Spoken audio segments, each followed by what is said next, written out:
وده شيء مروع للغاية. الحاجة التانية، كنا هنتعامل مع الرجل على أنه صادق أبدا.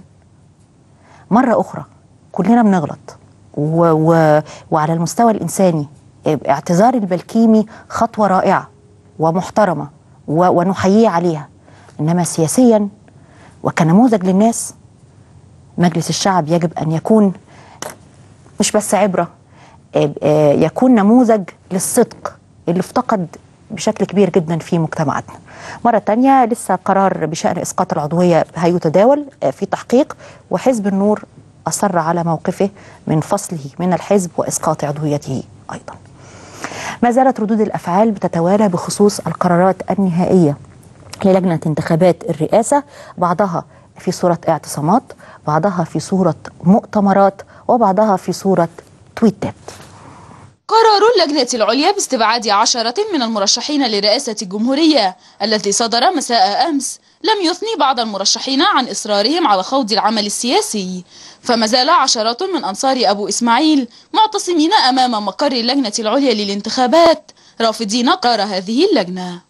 الشعب يريد تطبيق شرع الله، الشعب يريد تطبيق شرع الله، الشعب يريد تطبيق شرع الله. القرار اللي طلع امبارح حضرتك غير مستند لاي وثائق رسميه ولا اي امضاءات ولا اي طلب للسيده نوال عبد العزيز رحمها الله، وبادن فيه المؤامره الكبيره التي روج لها منذ اكثر من 3 أسابيع، واصبح المسرح بيعد لاستبعاد حازم صلاح ابو اسماعيل بالذات. احنا هنا منتظرين ومعتصمين الى ان يصدر اوامر من اللجنه العليا او اوامر من القضاء المصري. احنا طعنين قدام المحكمه الدستوريه العليا بالطعن في هذه اللجنه، الى ان يصدر هذا القرار احنا صامتين هنا في هذا المكان. هم قالوا ان هم معاهم السندات، النبي صلى الله عليه وسلم يقول لك البينه على من ادعى، يعني هم المفروض دلوقتي يطلعوا الدليل او الاثبات اللي معاهم، مش الشيخ حازم. الشيخ حازم بامكانه ادله ان هي تثبت ان والدته ليست معها الجنسيه الامريكيه. ان شاء الله كل اطياف الشعب طالعه من اجل المليونيه ومن اجل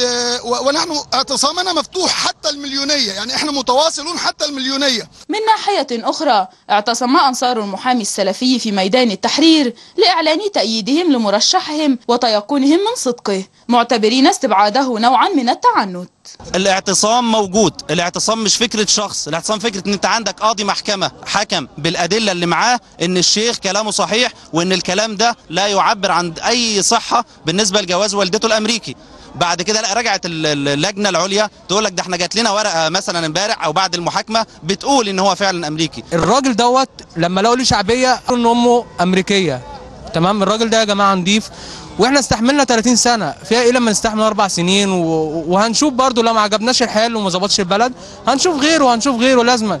اما مرشح جماعه الاخوان المسلمين المهندس خيرت الشاطر فعقد اليوم مؤتمرا اعرب فيه عن مخاوفه من المماطله في تسليم السلطه الى المدنيين، مؤكدا أن قرار اللجنة باستبعاده هو قرار سياسي وغير قانوني بالمرة، وأن مشروع النهضة لا يتوقف عند شخص واحد بقدر ما يعبر عن أمال المجتمع بأسره. النهارده اللجنة العليا أساءت وأخطأت والموقف واضح أمام حضراتكم، فإذا دلوقتي إحنا أمام مشهد سياسي بلخصه باختصار أن المجلس العسكري في رأيي ليس جادا في عمل نقل حقيقي للسلطة، وإنما يبحث عن سلطة يحاربها من خلف الستار، وقد دل على ذلك موقفه من تشكيل الحكومة وتدخله في إجراءات الانتخابات الرئاسية، وأيضا إعاقته لتكوين الهيئة التأسيسية للدستور. هناك سبيل قانوني سنخوضه مع اللجنة العليا للانتخابات خلال الأيام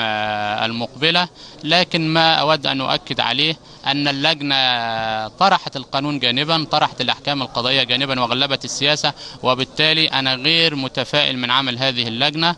استبعاد 2 من مرشحي التيار الإسلامي وتمسك مؤيديهما بهما من الممكن أن يغير خريطة المشهد السياسي تماما، فقد يندفع أنصار المستبعدين إلى التكتل وراء مرشح إسلامي آخر.